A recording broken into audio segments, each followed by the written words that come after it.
श्री गणेश जी महाराज व लक्ष्मी मैया की जय, सरस्वती मैया की जय।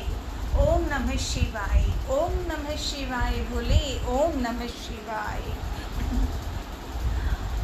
श्री राम जय राम जय जय राम, श्री राम जय राम जय जय राम। मनन और प्रार्थना। आज शुक्रवार है। लक्ष्मी मैया विष्णु भगवान की जय, माँ पार्वती भोलेनाथ की जय। हर हर महादेव। सुंदरकांड का मनन। उहाँ निशाचर रहे सशंका, जब ते जार गयो कपिलंका। वहाँ लंका में जब से हनुमान जी लंका को जलाकर आ गए, तब से राक्षस भयभीत रहने लगे। अपने अपने घरों में सब विचार करते हैं कि अब राक्षस कुल की रक्षा का कोई उपाय नहीं है, जिससे दूत का बल वर्णन नहीं किया जा सकता। उसके स्वयं नगर में आने पर कौन भलाई है। हम लोगों की बड़ी बुरी दशा हो गई है। अब तो दूतियों से नगरवासियों के वचन सुनकर मंदोदरी रावण की पत्नी मंदोदरी बहुत ही व्याकुल हो गई। वह एकांत में हाथ जोड़कर पति यानी रावण के चरणों में लगी और नीति रस में पगी हुई वाणी बोली। मंदोदरी बोली, हे प्रियतम, श्री हरि से विरोध छोड़ दीजिए। मेरे कहने को अत्यंत ही हितकर जानकर हृदय में धारण कीजिए। जिनके दूत की करने का विचार करते ही राक्षसों की स्त्रियों के गर्भ गिर जाते हैं। हे प्यारे स्वामी, यदि भला चाहते हैं तो अपने मंत्री को बुलाकर उसके साथ उनकी स्त्री को भेज दीजिए। सीता आपके कुल रूपी कमलों के वन को दुख देने वाली जाड़े की रात्रि के समान आई है। हे नाथ, सुनिए, सीता को दिए लौटाएं बिना सीता को दिए बिना शंभु और ब्रह्मा के किए भी आपका भला नहीं हो सकता। श्री राम जी के बाण सर्पों के समूह के समान है और राक्षसों के समूह मेढक के समान है। जब तक वे इन्हें ग्रस्त नहीं कर लेते, निगल नहीं ले जाते, तब तक हट छोड़कर उपाय कर दीजिए। मंदोदरी ने अच्छी तरह कहा अपने पति रावण को। श्रवण सुनी सठता करवानी, बेहसा जगत विदित अभिमानी। मूर्ख और जगत प्रसिद्ध अभिमानी रावण कानों से उसकी वाणी सुनकर खूब हंसा और बोला, स्त्रियों का स्वभाव सचमुच ही बहुत डरपोक होता है। मंगल में भी भय करती हो। तुम्हारा मन हृदय बहुत ही कच्चा कमजोर है। यदि वानरों की सेना आवेगी तो वे बेचारे राक्षस उसे खाकर अपना जीवन निर्वाह करेंगे। लोकपाल भी जिसके बल से डर से कांपते हैं, उसकी स्त्री डरती हो, यह बड़ी हंसी की बात है। रावण ने कहा इस प्रकार मंदोदरी को। रावण ने ऐसा कहकर हंसकर इसे हृदय से लगा लिया और ममता बढ़ाकर अधिक स्नेह दर्शाकर वह सभा में चला गया। मंदोदरी हृदय में चिंता करने लगी। जो ही वह सभा में जाकर बैठा रावण, उसने ऐसी खबर पाई कि शत्रु की सारी सेना समुद्र के उस पार आ चुकी है। जय श्री राम। उसने मंत्रियों से पूछा कि उचित सलाह कहिए, अब क्या करना चाहिए। तब वे सब हंसे और बोले कि चुप किए रहिए, इसमें सलाह की कौन सी बात है। आपने देवताओं और राक्षसों को जीत लिया, तब तो कुछ श्रम ही नहीं हुआ। फिर मनुष्य और बानर किस गिनती में है। मंत्री, वैद्य और गुरु, ये तीन यदि अप्रसन्नता के भय या लाभ की आशा से हित की बात न कहकर प्रिय बोलते हैं, ठकुर सुहाती करने लगते हैं, तो क्रमशः राज्य, शरीर और धर्म, इन तीन का शीघ्र ही नाश हो जाता है। सोई रावण कहूँ बनी सहाई, अस्तुति करहि सुनाई। रावण के लिए भी वही सहायता संयोग आ बनी है। मंत्री उसे सुना कर स्तुति करते हैं। इसी समय अवसर जानकर विभीषण जी, रावण के छोटे भाई विभीषण जी आए। उन्होंने बड़े भाई के चरणों में सिर नवाकर अपने आसन पर बैठ गए और आज्ञा पाकर वे वचन बोले, हे कृपालु, जब आपने मुझसे बात या राय पूछी ही है, हे तात, मैं अपनी बुद्धि के अनुसार आपके हित की बात कहता हूँ। जो मनुष्य अपना कल्याण, सुंदर यश, सुबुद्धि, शुभ गति और नाना प्रकार की सुख चाहता हो, वह हे स्वामी पर स्त्री के ललाट को चौथ के चंद्रमा की तरह त्याग दें। 14 भुवनों का एक ही स्वामी हो,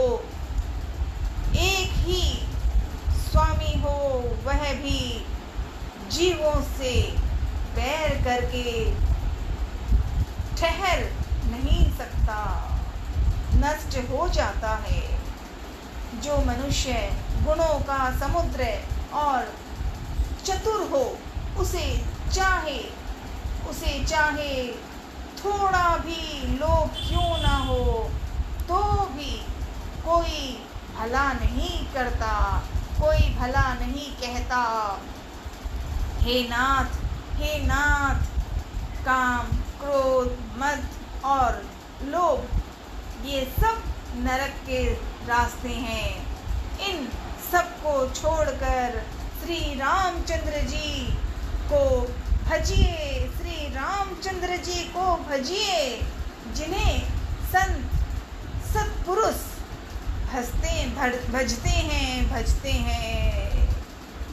बड़े आदर, प्रेम और विश्वास के साथ विभीषण ने बड़े भाई रावण को सब कुछ सुनाया। तात राम नहीं नर भूपाला, भुवनेश्वर कालहु कर काला।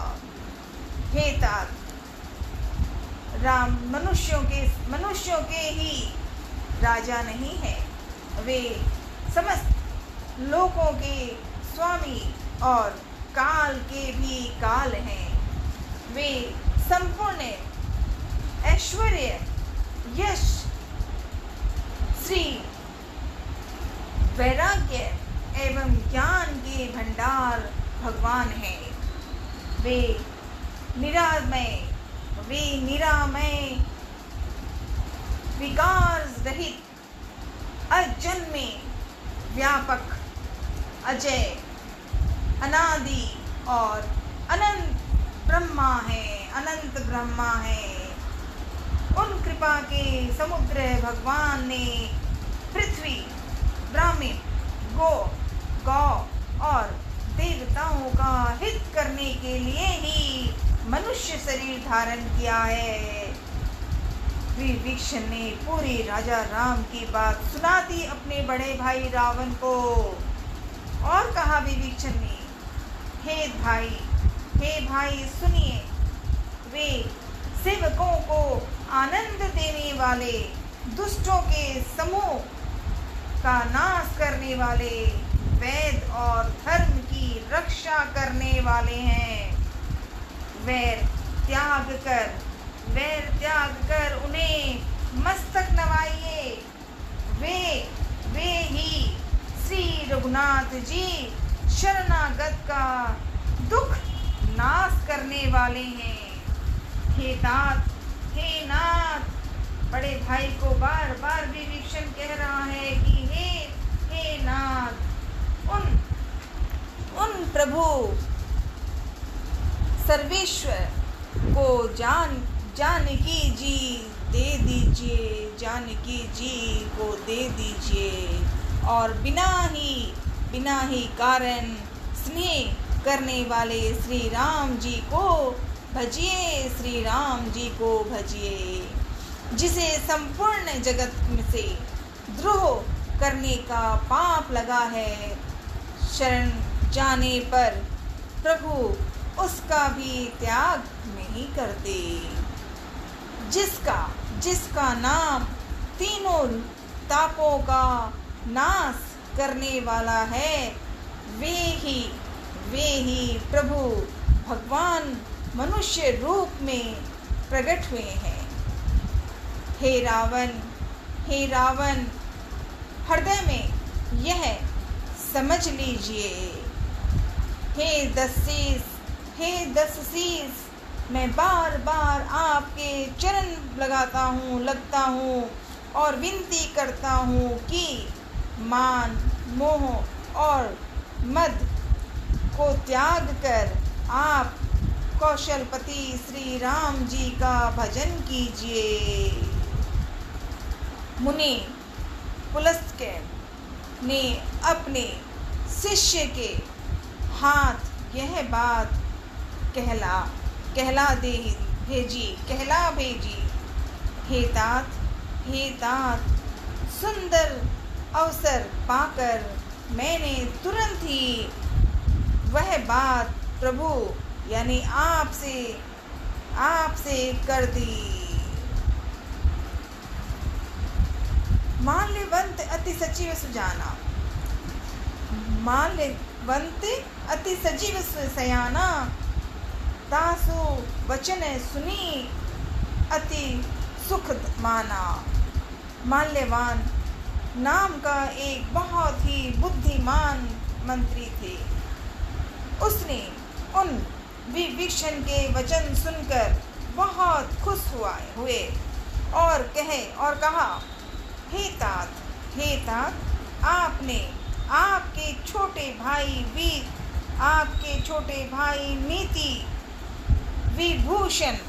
नीति को भूषण रूप में धारण करने वाले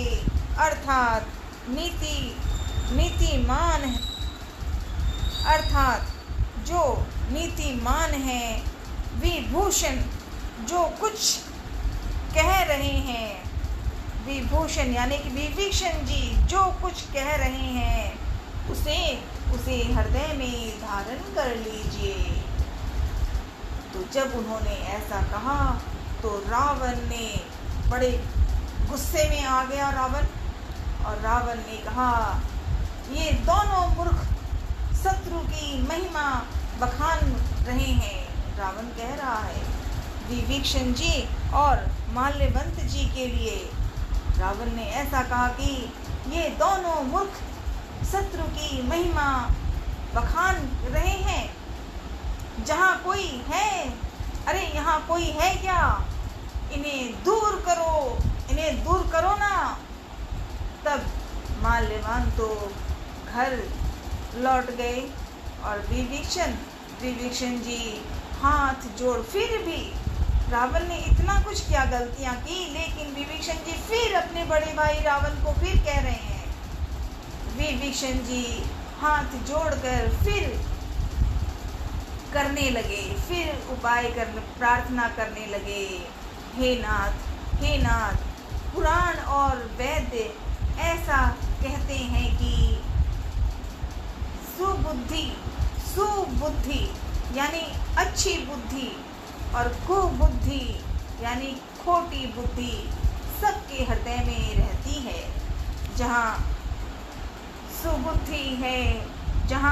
सुबुद्धि है वहाँ नाना प्रकार की संपदाएं सुख की स्थिति रहती है। और जहाँ कुबुद्धि है वहाँ परिणाम में विपत्ति दुख रहती है। आपके हृदय में उल्टी बुद्धि आज बसी है।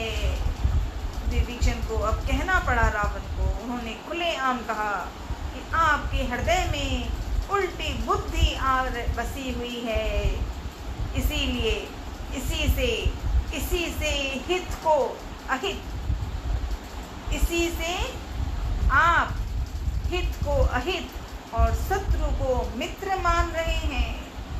जो राक्षस कुल के लिए काल रात्रि के समान है। अब उन सीता पर आपकी बड़ी प्रीति है। हे तात, मैं चरण पकड़कर आपसे फिर मांगता हूँ, फिर भीख मांगता हूँ। मैं विनती करता हूँ कि आप मेरा दुलार रखिए। मुख बालक के आग्रह को स्नेह पूर्वक स्वीकार कीजिए। श्री रामचंद्र जी को सीता जी दे दीजिए। श्री राम जी को सीता जी दे दीजिए। इसमें आपका अहित न हो, इसीलिए मैं आपसे बार बार विनती करता हूँ, हाथ जोड़ता हूँ। विभीषण ने बहुत कुछ कहा रावण को। विभीषण ने बड़े जब नहीं मान रहे थे तो जामवंत तो परेशान होकर चले गए घर में, लेकिन विभीषण ने फिर कहा, जहाँ सुमतितः संपत्ति नाना, जहाँ कुमतितः विपत्ति निधान। विभीषण ने ये भी कहा, लेकिन रावण कहाँ सुनने वाला। उसकी तो बुद्धि में ये विचार, ये गलत चीज़ें बस गई हैं। इसलिए अब तो एक एक करके जो लंका में ही जो राक्षसी थे पर पवित्र थे, वो धीरे धीरे रावण से दूर जा रहे हैं। क्योंकि राजा राम आएंगे और बुराई तो उसका करना ही होगा। अब भले ही रावण है, शिव की पूजा करने वाला था, लेकिन गलत हो गया था। शिव भगवान को इसने खाली तकलीफ दी और मजबूर होकर भोलेनाथ के रुद्र अवतार हनुमान को लाए हैं। तभी तो रावण जैसे बुराई को मारना होगा। भोलेनाथ यही तो कह रहे हैं कि ठीक है, रावण ने गलत किया है तो उसका बुरा भी होना चाहिए। इसीलिए सुंदर कांड में मनन जब हमारा शुरू होता है तो लंका में पहुँचते हैं हनुमान, अंजनी माँ का लाडला पहुँचता है।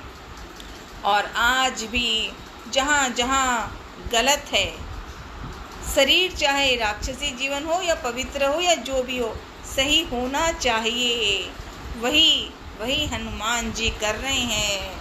तो आज यहीं पढ़ेंगे, कल बताना अंजनी नंदन लाडले हनुमान, कल शुरू करेंगे। बुद्ध पुराण श्रुति सम्मत वाणी, कही विवीक्षण नीति बखाने। ओम नमः शिवाय भोले, ओम नमः शिवाय, ओम नमः शिवाय भोले, ओम नमः शिवाय, ओम नमः शिवाय भोले, ओम नमः शिवाय, ओम नमः शिवाय भोले, ओम नमः शिवाय। आज शुक्रवार है, शुक्र जी भगवान की जय। आज कामाख्या मंदिर की जयकार, मनन प्रार्थना। कामाक्षी वरदी देवी, नील पर्वत वासिनी, तंग देवी जगत माता, योनि मुद्रे नमोस्तुते। जय माँ लक्ष्मी। सर्व मंगल मांगल्ये शिवे सर्वार्थ साधिके, शरण्ये त्र्यंबके गौरी नारायणी नमोस्तुते। जय माँ दधिमती, जय माँ दधिमती, जय माँ दधिमती।